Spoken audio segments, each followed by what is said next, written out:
Dobrý deň. Upiekol som chlieb pre moju rodinu.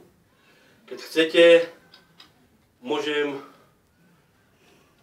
vám dať recept na môj chlieb.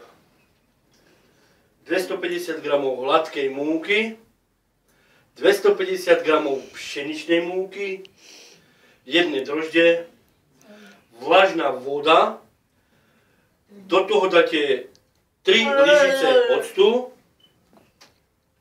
nezabudnite soľ, premiešate, necháte 20 až 25 minút odstať pri kuchyni niekde, kde je teplo.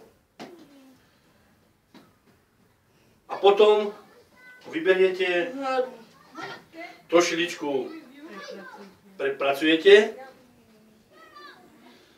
a jak už budete chcieť dať do trúby, nastavte si trúbu na 250, horúca trúba by bola už, a poklopíte len s čistou vodou.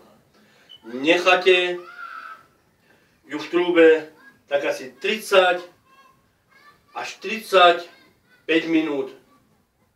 Vyberiete, necháte ostať, aby ten chlieb nebol horúci, a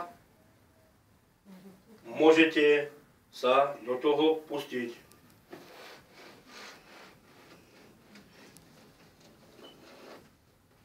Takže takto vypadá môj výrobok. Nech sa páči, môžete sa na to kúknuť. A keďže si chcete upiecť chleba, 60 Hinder Street, Anton Šťuka. A keď nie, tak vám ho môžem upiecť za 1,25 €. Ďakujem.